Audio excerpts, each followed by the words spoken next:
ವೀರ Caribbean ಸಮುದ್ರದ ಮಧ್ಯದಲ್ಲಿ ಒಂದು ಕುಟುಂಬ ತಮ್ಮ ಯಾಟ್ನಲ್ಲಿ ಹಾಲಿಡೇ ಬೆಟ್ ಮಾಡ್ಕೊಂಡು ಇದ್ದಾರೆ. ಅಲ್ಲಿ ಅಮ್ಮ ಜೂಲಿಯಾ ನೀರಿನಲ್ಲಿ ಈಜು ಮಾಡ್ಬೇಕು ಅಂತ ಜಂಪ್ ಮಾಡ್ತಾಳೆ. ಈಜು ಮಾಡಿ ತಮಾಷೆ ಮಾಡ್ಕೊಂಡು ಇದ್ದಾಗ ಏನೋ ವಿಚಿತ್ರ ಫೀಲಿಂಗ್ ಬರುವಂತೆ ಆಗ್ತಿದೆ. ಅದು ನೋಡಿ ಅಲ್ಲಿರೋದನ್ನ ಅವಳು ಸ್ಪಷ್ಟವಾಗಿ ಕಾಣುತ್ತಿಲ್ಲ. ಏನೋ ಕಣ್ಣಿಗೆ ಮೋಸವಾಗಿ ತೋರುತ್ತಿದೋ ಆಗೋದುನಪ್ಪ ಅಂತ ಅಂದುಕೊಂಡಳು. ಆದರೆ ಕೆಲ ಸೆಕೆಂಡ್ಸ್ ನಂತರ ಮತ್ತೆ ಅದೇ ಶಂಕರದ ಫೀಲಿಂಗ್ ಬರುತ್ತೆ. ಈ ಸಲವೂ ಏನೂ ಕಾಣೋದಿಲ್ಲ. ಆದರೆ ಹೃದಯ ಬೆತ್ತೆ ಹೆದರಿ ಯಾಟ್ ಕಡೆ ಈಜು ಮಾಡಿ ಹೋಗ್ತಾಳೆ. ಹೀಗಿರೋ ಸಮಯದಲ್ಲಿ ಏಕಾಏಕಿ ಯಾರೋ ಅವಳ ಕಾಲು ಹಿಡಿದು ಕೀಳು ಹಾಕ್ತಾರೆ. ಜೂಲಿಯಾ ಕಣ್ಮರೆಯಾಗಿ ಕರೆದೀತಾರೆ ಸಹಾಯ ಮಾಡಿ ಅಂತ. ಆದರೆ ಅವಳು ಕೇಳಲ್ಲ, ಏಕೆಂದರೆ ಅವಳ ಮಗಳು ಕಾನ್ಫ್ಯೂಸಿಂಗ್ ಹೆಡ್ಫೋನ್ಸ್ ತೊಟ್ಟುಕೊಂಡಿದ್ದಾಳೆ. ತಂದೆ ಟಾಮ್ ಮಗ ಬೇನ್ ಮೀನಿಂಗ್ ಹಿಡಿಯೋದಕ್ಕೆ ಬ್ಯೂಸಿಯಾಗಿದ್ದಾರೆ.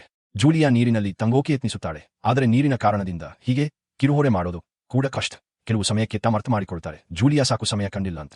ಅವನು ಯಾಟ್ ಕಡೆ ನೋಡ್ತಾನೆ, ತನ್ನ ಹೆಂಡತಿ ಅಪಾಯದಲ್ಲಿದೆ ಅಂತ ಕಂಡು ಅವನು ಮಕ್ಕಳಿಗೆ ಕರೆ ಮಾಡ್ತಾನೆ. ಲ್ಯಾಟ್ ಹಿಡ್ಕೊಂಡು ನೀರಿಗೆ ಜಂಪ್ ಮಾಡ್ತಾನೆ. ಜೂಲಿಯಾದ ಕಡೆ ವೇಗವಾಗಿ ಓದುತ್ತಾನೆ. ಅವಳನ್ನ ಹಿಡ್ಕೊಂಡು ಯಾಟ್ ಕಡೆ ಈಜು ಮಾಡ್ತಾನೆ. ಮಕ್ಕಳು ಇಬ್ಬರನ್ನೂ ಎತ್ತಿಕೊಳ್ತಾರೆ. ಸಮುದ್ರದ ಮಧ್ಯದಲ್ಲಿ ಕುಟುಂಬ ಈಗ ಆವರಿಸಿಕೊಂಡು ಜೂಲಿಯಾ ಹೇಳ್ತಾಳೆ, ಸಾಯಂಕಾಲದ ಅಲೆಗಳೇ ಇದಕ್ಕೆ ಕಾರಣವಾಗಿರೋದು. ಬಹುಮಾನ ರಾತ್ರಿ ಬೇನ್ ಹುಟ್ಟು ಹಬ್ಬವನ್ನು ಎಲ್ಲರೂ ಸೇರಿ ಸಡಗರದಲ್ಲಿ ಸೆಲೆಬ್ರೇಟ್ ಮಾಡ್ತಾರೆ. ಅವಳು ಲ್ಯಾಪ್ಟಾಪ್ ತೆಗೆದು ಹೊರಗೆ ಹೋಗ್ತಾಳೆ. ವಿಡಿಯೋ ಕಾಲ್ನಲ್ಲಿ ಅವಳ ಬಾಯ್ಫ್ರೆಂಡ್ ನಗರ ಮೇಲೆ ಭಾರಿ ಕಪ್ಪು ಮೋಡಗಳು ಇದ್ದಂತೂ ತೋರಿಸುತ್ತಾನೆ. ಕಾಲ್ ಗ್ಲಿಚ್ ಆಗಿ ಫ್ರೀಸ್ ಆಗ್ತಿದೆ. ಕ್ಯಾಸಿ ಮನೆಗೆ ಬಂದು 20 ಹೇಳ್ತಾಳೆ, ಸಿಗ್ನಲ್ ಸಮಸ್ಯೆ ಇರಬಹುದು. ಟಾಮ್ ಹೇಳ್ತಾನೆ, ನೀವು ನೆಲದಿಂದ ದೂರ ಇದ್ದೀರಾ ಅಂತ. ಸಿಗ್ನಲ್ ಬಾಧೆ ಆಗಿರಬಹುದು. ಅದೇ ವೇಳೆ ಎಲ್ಲರೂ ಕೇಳ್ತಾರೆ. ಒಂದು ಹೊರಗೆ ಹೋಗಿ ನೋಡ್ತಾರೆ. ಒಂದು ಗ್ರೂಪ್ ವೇಲ್ ಫಿಶ್ ತಲುಪ್ತಿದೆ. ಟಾಮ್ ಹೇಳ್ತಾನೆ, ವೇಲ್ ಫಿಶ್ ಪ್ರೀತಿ ಮ್ಯಾಗ್ನೆಟಿಕ್ ಫೀಲ್ಡ್ ಅನುಸರಿಸುತ್ತಾರೆ. ಆದರೆ ದುಂದು ಬಂದ್ರೆ ಅವರೋ ದಿಕ್ಕು ತಪ್ಪುತ್ತೆ. ಲ್ಯಾಟ್ ಹಠಾತ್ ಭಾರಿಯಾಗಿ ನಡುಗುತ್ತದೆ ಮತ್ತು ಬೆನ್ ಕೆಳಗೆ ಬೀಳುತ್ತಾನೆ. ಯಾರ್ಗೆ ಏನಾದರೂ ಹಾನಿಯಾದಿರಬಹುದು ಎಂದು ಟಾಮ್ ಚಿಂತಿಸುತ್ತಾನೆ ಮತ್ತು ಕೆಳಗೆ ಇಳಿದು ಪರಿಶೀಲಿಸುತ್ತಾನೆ. ಸ್ವಲ್ಪ ಸಮಯದ ನಂತರ ಮೇಲಕ್ಕೆ ಬರುತ್ತಾನೆ. ಆದರೆ ಅವನ ಭುಜಕ್ಕೆ ದೊಡ್ಡ ಗಾಯವಾಗಿದೆ. ಜೂಲಿಯಾ ತಕ್ಷಣ ಅವನ ಗಾಯಕ್ಕೆ ಹೊಲವು ಹಾಕುತ್ತಾರೆ. ಟಾಮ್ ಹೇಳುತ್ತಾನೆ, ನೀರಿನಲ್ಲಿ ತನ್ನ ಹಿಂದಿನಿಂದ ದೊಡ್ಡದೊಂದು ಜೀವಿ ನಿಂತಿದ್ದಂತೆ ಅನಿಸಿತು. ತಿರುಗಿ ನೋಡಲು ಪ್ರಯತ್ನಿಸಿದಾಗ ಯಾಟ್ನ ಪ್ರೊಪೆಲ್ಲರ್ ಅವನನ್ನು ಕತ್ತರಿಸಿತು. ಆದರೆ ಅದು ಏನೇ ಇರಲಿ ತುಂಬಾ ದೊಡ್ಡದಾಗಿತ್ತು ಎಂದು ಅವನು ಹೇಳುತ್ತಾನೆ. ಟಾಮ್ ಯಾಟ್ನಲ್ಲಿ ಬಹಳ ಹಾನಿ ಕಂಡು ಸಹಾಯ ಕೊಡಬೇಕೆಂದು ನಿರ್ಧರಿಸುತ್ತಾನೆ. ಜೂಲಿಯಾ ರೇಡಿಯೋದಲ್ಲಿ ಮತ್ತೆ ಪ್ರಯತ್ನಿಸುತ್ತಿದ್ದಾಳೆ. ಕ್ಯಾಸಿಗೆ ಫೋನ್ನಲ್ಲಿ ಸಿಗ್ನಲ್ ಸಿಕ್ಕಿದ್ದರೂ ಕರೆ ಹೋಗುವುದಿಲ್ಲ. ಅಷ್ಟರಲ್ಲಿ ಕ್ಯಾಸಿಗೆ ಸಮುದ್ರದಲ್ಲಿ ವಿಚಿತ್ರ ಜೀವಿಯೊಂದು ಕಾಣುತ್ತದೆ. ಅವಳು ಜೋರಾಗಿ ಕಿರುಚುತ್ತಾಳೆ. ಆದರೆ ಅದು ಬೆನ್ ಹಾಕಿದ ಮಾಸ್ಕ್ನ ಜೋಕ್ ಅಷ್ಟೇ. ಸ್ವಲ್ಪ ಸಮಯದ ನಂತರ ಲ್ಯಾಟ್ ಸಂಪೂರ್ಣವಾಗಿ ಶಟ್ಟೌನ್ ಆಗಿ ಸಮುದ್ರದ ಮಧ್ಯದಲ್ಲಿ ನಿಲ್ಲುತ್ತದೆ. ಜೂಲಿಯಾಗೆ ರೇಡಿಯೋದಲ್ಲಿ ಯಾರೋ ಮಾತನಾಡುವ ಧ್ವನಿ ಕೇಳುತ್ತದೆ. ಆದರೆ ಶಬ್ದ ತುಂಬಾ ಗದ್ದಲದಿಂದ ಏನೂ ಅರ್ಥವಾಗುವುದಿಲ್ಲ. ಟಾಮ್ ಕುಟುಂಬಕ್ಕೆ ಹೇಳುತ್ತಾನೆ, ತಮಗೆ ಇನ್ನೂ 4 ದಿನಕ್ಕೆ ಸಾಕಾಗುವಷ್ಟು ಆಹಾರ ಮತ್ತು ನೀರಷ್ಟೇ ಉಳಿದಿವೆ. ಈಗ ಮೀನುಗಾರರ ಬೋಟ್ ಬರಲು ಕಾಯುವುದರ ಹೊರತು ಬೇರೆ ದಾರಿಯಿಲ್ಲ. ಆಗ ರೇಡಾರ್ನಲ್ಲಿ ಏನೋ ಕಾಣಿಸುತ್ತದೆ. ಕುಟುಂಬಕ್ಕೆ ವಿಚಿತ್ರ ಶಬ್ದ ಕೇಳುತ್ತದೆ. ಎಲ್ಲರೂ ಹೊರಗೆ ಓಡುತ್ತಾರೆ ಮತ್ತು ಆಶ್ಚರ್ಯದಿಂದ ನೋಡುವುದೇನೆಂದರೆ ಆಕಾಶದಿಂದ ಅನೇಕ ಮೀನುಗಾರರ ದೋಣಿಗಳು ಕೆಳಗೆ ಬಿದ್ದುತ್ತಿವೆ. ಅವು ಬೀಳುವ ಸ್ಥಳಗಳಲ್ಲಿ ಭಾರೀ ಸ್ಫೋಟಗಳು. ಒಂದು ದೋಣಿ ನೀರಿನಲ್ಲಿ ಬಿದ್ದಾಗ ಟಾಮ್ ಯಾಟ್ ಅನ್ನು ಓಡಿಸಲು ಪ್ರಯತ್ನಿಸುತ್ತಾನೆ. ಎಂಜಿನ್ ಬಲವಂತವಾಗಿ ಚಲಿಸುತ್ತಿದೆ. ಆದರೆ ತಕ್ಷಣವೇ ಮತ್ತೊಂದು ದೋಣಿ ಆ ಪ್ರದೇಶಕ್ಕೆ ಬಿದ್ದು ಮತ್ತೊಂದು ದೊಡ್ಡ ಹೊಡೆತವಾಗುತ್ತದೆ. ಕುಟುಂಬದವರು ಭಯದಿಂದ ಒಬ್ಬರನ್ನೊಬ್ಬರು ಹಿಡಿದುಕೊಳ್ತಾರೆ. ಆಗ ಟಾಮ್ಗೆ ಅರ್ಥವಾಗುತ್ತದೆ, ಬೀಳುತ್ತಿರುವ ಆ ಬೆಂಕಿಗೋಳೆಗಳು ದೋಣಿಗಳಲ್ಲ, ಉಪಗ್ರಹಗಳು. ಅದೇ ವೇಳೆ ಬೆನ್ ಯಾಟ್ನಿಂದ ಧೂಮ ಹೊರ ಬರುತ್ತಿರುವುದನ್ನು ಗಮನಿಸುತ್ತಾನೆ. ಟಾಮ್ ಎಂಜಿನ್ ಪರಿಶೀಲಿಸಿ ಅದು ಸಂಪೂರ್ಣವಾಗಿ ಹಾನಿಯಾಗಿದೆ ಎಂದು ಹೇಳುತ್ತಾನೆ. ಗಾಳಿ ಜೋರಾಗುತ್ತಾ ಹೋಗುತ್ತದೆ. ಕುಟುಂಬ ಯಾಟ್ ಒಳಗೆ ಅಡಗುತ್ತವೆ. ಕೆಳಗಿನ ಕಾಂಪಸ್ ತುಂಬಾ ವೇಗವಾಗಿ ತಿರುಗುತ್ತಿದೆ ಎಂಬುದು ಅವರಿಗೆ ಗಮನಕ್ಕೆ ಬರುತ್ತಿಲ್ಲ. ಯಾಟ್ ಮತ್ತೆ ಭಾರಿಯಾಗಿ ನಡುಗುತ್ತದೆ. ಬೆನ್ ಮತ್ತೆ ಬೀಳುತ್ತಾನೆ ಮತ್ತು ಗಾಯವಾಗುತ್ತದೆ. ತರಂಗಗಳು ಲ್ಯಾಟ್ಗೆ ಬಲವಾಗಿ ತಗುಲುತ್ತಿವೆ. ಟಾಮ್ ಹೋರಾಡುತ್ತಾ ಹೊರಗೆ ಹೋಗಿ ಜೀವ ಜಾಕೆಟ್ಗಳನ್ನು ತರುತ್ತಾನೆ. ಆಗಲೇ ಯಾಟ್ನ ವಿದ್ಯುತ್ ಹೋಗುತ್ತದೆ. ಟಾಮ್ ತಕ್ಷಣ ಪವರ್ ಸ್ವಿಚ್ ಒತ್ತುತ್ತಾನೆ ಮತ್ತು ಬೆಳಕು ಹಿಂದಿರುಗುತ್ತದೆ. ಆ ವೇಳೆಗೆ ಜೂಲಿಯಾದ ಮೂಗಿನಿಂದ ರಕ್ತ ಹರಿಯುತ್ತಿರುವುದು ಕಾಣುತ್ತದೆ. ಅವಳು ತಲೆಸುತ್ತಿ ಕುಳಿತುಕೊಳ್ಳುತ್ತಾಳೆ. ಕ್ಯಾಸಿ ವಾಂತಿ ಮಾಡುತ್ತಾಳೆ. ಟಾಮ್ ರೇಡಿಯೋ ಪ್ರಯತ್ನಿಸುತ್ತಿದ್ದಾನೆ. ಆದರೆ ಸಿಗ್ನಲ್ ಸಿಗುವುದಿಲ್ಲ. ಬಹಳ ತೀಕ್ಷ್ಣವಾದ ಶಬ್ದ ಬರುತ್ತದೆ ಮತ್ತು ಗಾಳಿ ಇನ್ನೂ ಜೋರಾಗುತ್ತದೆ. ಜೂಲಿಯಾ ಬಾಗಿಲು ಮುಚ್ಚಲು ಹೋರಾಡುತ್ತಾಳೆ. ಆದರೆ ಒಂದು ಹ್ಯಾಶ್ ತೆರೆಯುತ್ತದೆ ಹಾಗೂ ಗಾಳಿ ಕಿಟಕಿಗಳನ್ನು ಒಡೆಯಲು ಪ್ರಾರಂಭಿಸುತ್ತದೆ. ಟಾಮ್ ಫ್ಲೇರ್ ಹಚ್ಚುತ್ತಾನೆ. ಸ್ವಲ್ಪ ಸಮಯದ ನಂತರ ಕತ್ತಲೆ ಸಂಪೂರ್ಣ ಆವರಿಸುತ್ತದೆ. ಮುಂದಿನ ದಿನ ಬೆಳಗ್ಗೆ ಕುಟುಂಬ ಬದುಕಿರುವುದಕ್ಕೆ ಆಶ್ಚರ್ಯಪಡುತ್ತಾ ಎದ್ದುಕೊಳ್ಳುತ್ತದೆ. ಯಾಟ್ ಸಂಪೂರ್ಣ ಹಾಳಾಗಿದೆ. ಹೊರಗೆ ಬಂದಾಗ ಸಮುದ್ರವೇ ಸಂಪೂರ್ಣವಾಗಿ ಮಾಯವಾಗಿದೆ. ಯಾಟ್ ಈಗ ಬೊಮ್ಮನೆಯ ನೆಲದಲ್ಲಿ ಸಿಲುಕಿದೆ. ಎಲ್ಲರೂ ಬೆಚ್ಚಿ ಬೀಳುತ್ತಾರೆ. ಕ್ಯಾಸಿ ಫೋನ್ನಲ್ಲಿ ಸಿಗ್ನಲ್ ನೋಡುತ್ತಾಳೆ. ನೆಟ್ವರ್ಕ್ ಸಂಪೂರ್ಣವಾಗಿ ಡೌನ್. ಬೆನ್ 2 ಸತ್ತ ಹಿಡಿದು ಆಟವಾಡುತ್ತಾನೆ. ಟಾಮ್ ಕಾಂಪಸ್ ನೋಡುತ್ತಾನೆ. ಅದು ತಲೆಕೆಳಗಾಗಿ ತಿರುಗುತ್ತಿದೆ. ಇದು ಕೊನೆಯ ಬಾರಿ ಸುಮಾರು 7 ಲಕ್ಷ ವರ್ಷಗಳ ಹಿಂದೆ ನಡೆದಿತ್ತು. ಕ್ಯಾಸಿಗೆ ತನ್ನ ಬಾಯ್ಫ್ರೆಂಡ್ ಸತ್ತಿರಬಹುದು ಎಂಬ ಭಾವನೆ ಬರುತ್ತದೆ ಮತ್ತು ಅವಳು ಹೃದಯಭಂಗವಾಗುತ್ತಾಳೆ. ಜೂಲಿಯಾ ಅವಳನ್ನು ಸಮಾಧಾನಪಡಿಸಲು ಹೋಗುತ್ತಾಳೆ. ಆದರೆ ಕ್ಯಾಸಿ ದೂರ ಹೋಗಿ ಅಡಗಿಕೊಳ್ಳುತ್ತಾಳೆ. ಜೂಲಿಯಾ ಮತ್ತು ಟಾಮ್ ಉಳಿದ ಆಹಾರ ಮತ್ತು ನೀರನ್ನು ಪರಿಶೀಲಿಸುತ್ತಾರೆ. ಬೆನ್ ತನ್ನ ಜನ್ಮದಿನದ ಬಲೂನ್ಗಳನ್ನು ಕಲ್ಲಿಗೆ ಕಟ್ಟುತ್ತಾನೆ. ಯಾರಾದರೂ ಬದುಕುಳಿದವರು ನೋಡಬಹುದು ಎಂಬ ನಿರೀಕ್ಷೆಯಲ್ಲಿ. ಟಾಮ್ ಮತ್ತೆ ರೇಡಿಯೋ ಪ್ರಯತ್ನಿಸುತ್ತಾನೆ. ಈ ಬಾರಿ ಕನಿಷ್ಠ ಶಬ್ದ ಬರುತ್ತದೆ. ಅವರೊಂದಿಗೆ ಮಾತನಾಡುವವನು ಸಬ್ಮರೀನ್ ಕ್ಯಾಪ್ಟನ್. ಅವನ ಸಬ್ಮರೀನ್ ಕೂಡ ನೆಲದಲ್ಲಿ ಸಿಲುಕಿದೆ.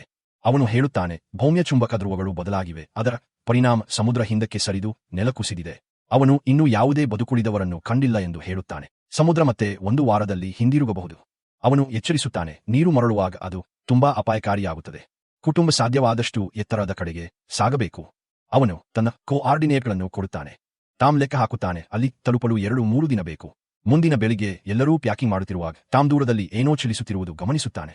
ಅದು ಒಂದು ಕುಂಟನ ಮನುಷ್ಯ ಹಾರ್ಪೂನ್ ಹಾಗೂ ನಾಯಿಯೊಂದಿಗೆ. ತಾಮ್ ಅವನಿಗೆ ನೀರು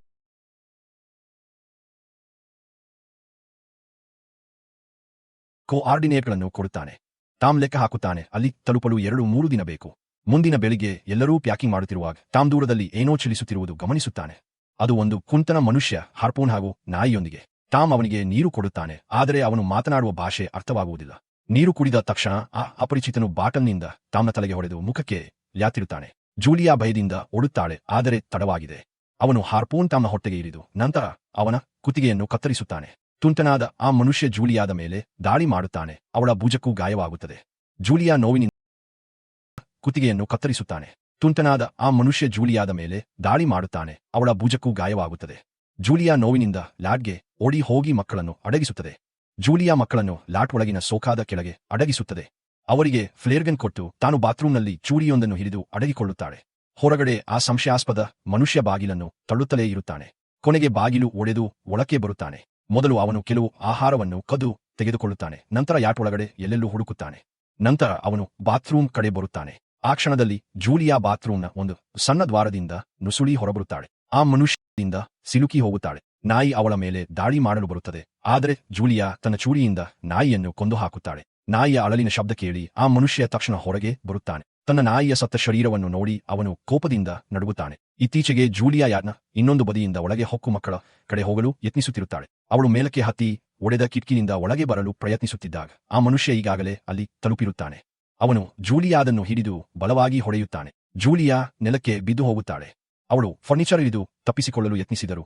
ಅವನು ಅವಳ ಹೊಟ್ಟೆಗೆ ಕಾಲಿನಿಂದ ಬಲವಾಗಿ ತಳ್ಳುತ್ತಾನೆ ಮತ್ತು ಚೂರಿಯನ್ನು ಬಿಟ್ಟುಕೊಳ್ಳುವಂತೆ ಅವಳ ಕೈ ಮೇಲೆ ಕಾಲಿಟ್ಟು ಒತ್ತುತ್ತಾನೆ. ನಂತರ ಅವಳು ಕೂದಲು ಹಿಡಿದು ನೆಲಕ್ಕೆ ವಾಗಿ ಆ ಮನುಷ್ಯನಿಗೆ ತಗುಲಿ ಅವನಿಗೆ ಬೆಂಕಿ ಹತ್ತುತ್ತದೆ.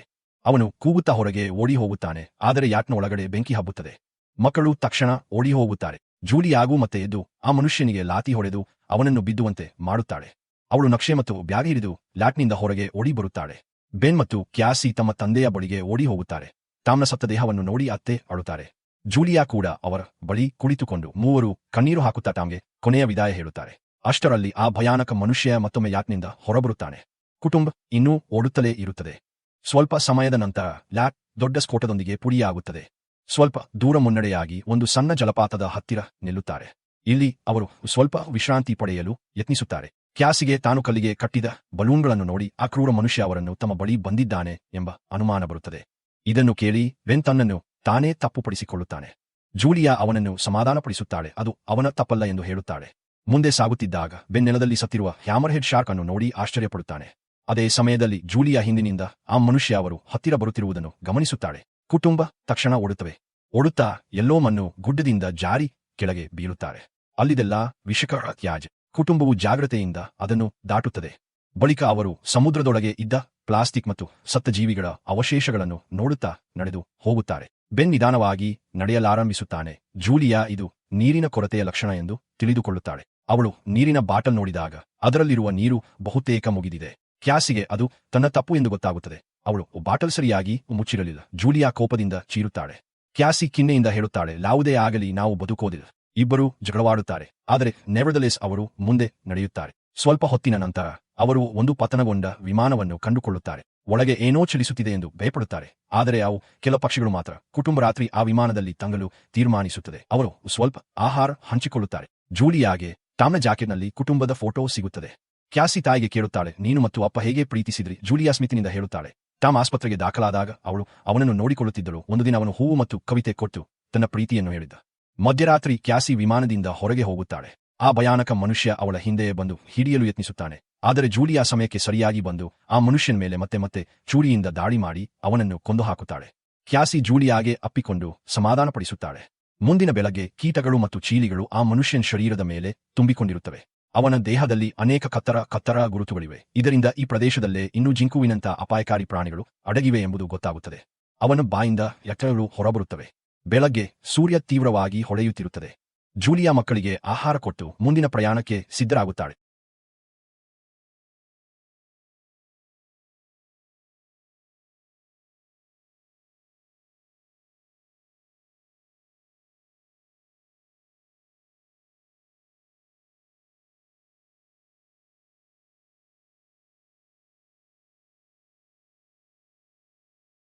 ಕೆಳಗಿಂದ ದೊಡ್ಡ ಚಿರುಕುಟುಗಳು ಕೇಳುತ್ತವೆ. ಆಕಸ್ಮಿಕವಾಗಿ ಒಂದು ದೊಡ್ಡ ಕೆಂಗಾವಲು ಕ್ರ್ಯಾಬ್ ತನ್ನ ಬೃಹತ್ ಕೊಕ್ಕೆಯಿಂದ ನೆಲ ಒಡೆದು ಮೇಲೆ ಬರುತ್ತದೆ. ಅದರ ಹಿಂದೆ ಇನ್ನೂ ಅನೇಕ ಕ್ರಾಬ್ಗಳು. ಅವು ವೇಗವಾಗಿ ಕುಟುಂಬದ ಕಡೆ ಓಡುತ್ತಾ ಬರುತ್ತವೆ. ಜೂಲಿಯಾ ಮಕ್ಕಳಿಗೆ ಹೊಡು ಎಂದು ಕೂಗುತ್ತಾಳೆ. ಕುಟುಂಬ ಎಲ್ಲ ದಿಕ್ಕಿಗೂ ಓಡುತ್ತದೆ, ಆದರೆ ಕ್ರಾಬ್ಗಳು ಹೆಚ್ಚು ವೇಗವಾಗಿ ಬರುತ್ತಿವೆ. ಅವುಗಳಲ್ಲಿ ಒಂದು ಜೂಲಿಯಾದ ಕಾಲಿನ ಬಟ್ಟೆಯನ್ನು ತನ್ನ ಕೊಕ್ಕಿನಿಂದ ಕತ್ತರಿಸುತ್ತದೆ. ಮತ್ತೊಂದು ಕ್ರಾಬ್ ಬೆನ್ನತ್ತ ಓಡಿಬರುತ್ತಿದೆ, ಆದರೆ ಜೂಲಿಯಾ ಅದರ ಮೇಲೆ ಕಲ್ಲು ಎಸೆದು ಬೆನ್ನು ರಕ್ಷಿಸುತ್ತಾಳೆ. ತೀವ್ರವಾಗಿ ರುತ್ತಲೇ ಇರುತ್ತದೆ. ಅಂತಿಮವಾಗಿ ಅವರು ಒಂದು ದೊಡ್ಡ ಕಾರ್ಗೋ ಶಿಪ್ನ ಅವಶೇಷಗಳ ಹತ್ತಿರ ತಲುಪುತ್ತಾರೆ. ಹಡಗು ಮರಳುಗಾಡಿನ ಮಧ್ಯದಲ್ಲಿ ಬಿದ್ದಿದೆ. ಪೂರ್ವದಲ್ಲಿದ್ದ ಸಮುದ್ರವು ಈಗ ಸಂಪೂರ್ಣ ಒಣಗಿ ಹಡಗನ್ನು ಮರಳು ಹಾಳು ಮಾಡಿದೆ. ಜೂಲಿಯಾ ಒಂದು ಕಂಟೈನರ್ನ್ನು ತೆರೆದು ಮಕ್ಕಳಿಗೆ ಒಳಗೆ ಹತ್ತಲು ಹೇಳುತ್ತಾಳೆ. ತಾನು ಒಳಗೆ ನುಗ್ಗಿ ಬಾಗಿಲನ್ನು ಬಲವಾಗಿ ಮುಚ್ಚುತ್ತಾಳೆ. ಹೊರಗಡೆ ಕ್ರಾಬ್ಗಳು ಹಡಗಿನ ಲೋಹದ ಮೇಲೆ ಏರುತ್ತಾ ಒಳಗೆ ನುಗ್ಗಲು ಪ್ರಯತ್ನಿಸುತ್ತಿರುತ್ತವೆ. ಆದರೆ ದಪ್ಪ ಉಕ್ಕಿನ ಕಂಟೈನರ್ ಅವರನ್ನು ಒಳಗಡೆ ಸೇರಲು ಬಿಡುವುದಿಲ್ಲ. ಹೊರೆಯಲ್ಲಿ ಗಂಟೆಗಳ ಕಾಲ ಕ್ರಾಬ್ಗಳು ಲೋಹದ ಮೇಲೆ ಬಡಿದುಕೊಳ್ಳುತ್ತಿರುತ್ತವೆ. ಜೂಲಿಯಾ ಮಕ್ಕಳನ್ನು ಹೊತ್ತಿಗೆ ಸಮಾಧಾನ ಪಡಿಸುತ್ತಾಳೆ. ಅವಳು ಕಂಟೈನರ್ ಒಳಗೆ ಹುಡುಕುತ್ತಿದ್ದಾಗ ಪ್ಯಾಕೇಜ್, ಆಹಾರ, ನೀರಿನ ಬಾಟಲಿಗಳು ಮತ್ತು ಒಂದು ರೇಡಿಯೋ ಪತ್ತೆಯಾಗುತ್ತದೆ. ರೇಡಿಯೋವನ್ನು ಆನ್ ಮಾಡಿದಾಗ ಸ್ಟ್ಯಾಟಿಕ್ ಸದ್ದು ಬರುತ್ತದೆ. ಆದರೆ ಕೆಲವು ಕ್ಷಣಗಳ ನಂತರ ಒಬ್ಬ ಮನುಷ್ಯನ ಧ್ವನಿ ಕೇಳಿಸುತ್ತದೆ. ಇದು ಲೋಥರ್ ವ್ಯವಕಲನ 7 ಪೆಟ್ರೋಲ್ ಸಬ್ಮೆರಿನ್. ಯಾರಾದರೂ ಕೇಳುತ್ತಿದ್ದೀರಾ? ಜೂಲಿಯಾ ನಡುವಿದ ಕೈಗಳಿಂದ ಮೈಸ್ನ ಮೇಲೆ ಒತ್ತಿ ಹೇಳುತ್ತಾಳೆ. ನಾವು ಅಲೈವ್. ನಾವು ಮೂವರಿದ್ದೇವೆ. ನಮ್ಮನ್ನು ರಕ್ಷಿಸಿರಿ. ನಾವು ಒಣ ಸಮುದ್ರ ಹಾಸಿನಲ್ಲಿದ್ದೇವೆ. ಸಬ್ಮೆರಿನ್ನಿಂದ ಉತ್ತರ ಬರುತ್ತದೆ. ನಿಮ್ಮ ಸಿಗ್ನಲ್ ಬಹಳ ದುರ್ಬಲ. ನಿಮ್ಮ ಸ್ಥಳ ತಿಳಿಸಿ. ನಾವೀಗ ಪುನರ್ವಿನ್ಯಾಸದಲ್ಲಿದ್ದೇವೆ. ಆದರೆ ಅದೇ ಕ್ಷಣದಲ್ಲಿ ಕಂಟೈನರ್ ಜೋರಾಗಿ ಕೂಗುತ್ತದೆ. ಕ್ರಾಬ್ಗಳು ಮತ್ತೆ ಬಲವಾಗಿ ಹೊಡೆಯುತ್ತಿವೆ. ರೇಡಿಯೋ ಸಂಪರ್ಕ ಕಡಿದು ಹೋಗುತ್ತದೆ. ಜೂಲಿಯಾ ಭಯದಿಂದ ಮಕ್ಕಳನ್ನು ತನ್ನ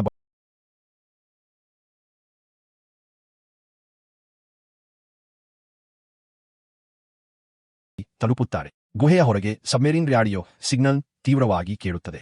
ಅವರು ಗುಹೆಯೊಳಗೆ ಪ್ರವೇಶಿಸುತ್ತಿದ್ದಷ್ಟರಲ್ಲಿ ಹೊರಗಿನಿಂದ ದೊಡ್ಡ ಶಬ್ದ ಕೇಳುತ್ತದೆ. ಕ್ರಾಬ್ಗಳು ಮತ್ತೆ ಅವು ಮರಳಿನಿಂದ ಹೊರಬಂದು ಕುಟುಂಬದ ಹಿಂದೆ ಓಡುತ್ತಿವೆ.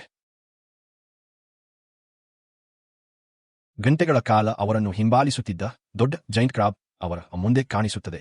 ಅದು ಹಿಂದಿನ ಕ್ರಾಬ್ಗಳಿಗಿಂತ 10 ಪಟ್ಟು ದೊಡ್ಡದು. ಅದರ ಕೊಕ್ಕೆಗಳು ಲೋಹವನ್ನು ಒಡೆಯಬಲ್ಲಷ್ಟು ಬಲವಾಗಿವೆ. ಕುಟುಂಬದ ಹಿಂದೆ ಗುಹೆಯೊಳಗೆ ಸಣ್ಣ ನೀರಿನ ಕೊಳ ಕಾಣುತ್ತದೆ. ಅದು ಸಬ್ಮೆರಿನ್ ಪ್ರವೇಶ ಟ್ಯೂಬ್. ಜೂಲಿಯಾ ಮಕ್ಕಳನ್ನು ಮೊದಲು ನೀರಿನೊಳಗೆ ತಳ್ಳುತ್ತಾಳೆ. ಬೆನ್, ನೀನು. ಜೂಲಿಯಾ, ನಾನು ಬರುವೆ, ನೀವು ಓಡಿ ಹೋಗಿ. ಕ್ರಾಬ್ ಜೂಲಿಯಾದ ಮೇಲೆ ದಾಳಿ ಮಾಡಲು ಬರುತ್ತಿದೆ. ಜೂಲಿಯಾ ಹತ್ತಿರದಲ್ಲಿದ್ದ ಲೋಹದ ರಾಡ್ ತೆಗೆದು ಕ್ರಾಬ್ನ ಕಣ್ಣಿನಲ್ಲಿ ಚುಚ್ಚುತ್ತಾಳೆ. ಕ್ರಾಬ್ ಕಿರುಚಿ ಅವಳನ್ನು ತನ್ನ ಕೊಕ್ಕೆಯಿಂದ ಉರುಳಿಸುತ್ತದೆ. ಜೂಲಿಯಾ ಬಿದ್ದು ಹೋಗುತ್ತಾಳೆ. ಕ್ರಾಬ್ ಅವಳನ್ನು ಪುಡಿ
ತಲೆಗೆ ತಾಗುತ್ತದೆ. ಕ್ರಾಬ್ ಸತ್ತು ಹೋಗುತ್ತದೆ. ಸಬ್ಮೆರಿನ್ ಸಿಬ್ಬಂದಿಗಳು ಜೂಲಿಯಾವನ್ನು ಎತ್ತಿ ಒಳಗೆ ಎಳೆಯುತ್ತಾರೆ. ಮಕ್ಕಳು ಹತ್ತುಕೊಂಡೇ ಜೂಲಿಯಾಗೆ ಅಪ್ಪಿಕೊಳ್ಳುತ್ತಾರೆ. ಜೀವನದಲ್ಲಿ ಹಲವು ಬಂಧಗಳನ್ನು ಕಳೆದುಕೊಂಡರು. ಜೂಲಿಯಾ ಮತ್ತು ಮಕ್ಕಳು ಹೋರಾಟದಿಂದ ಬದುಕುಳಿದಿದ್ದಾರೆ. ಸಬ್ಮೆರಿನ್ ಸಮುದ್ರದ ಅಡಿಗೆ ನಿಧಾನವಾಗಿ ಇಳಿಯುತ್ತಾ ಹೊಸ ಭೂಗೋಳದತ್ತ ಸಾಗುತ್ತದೆ.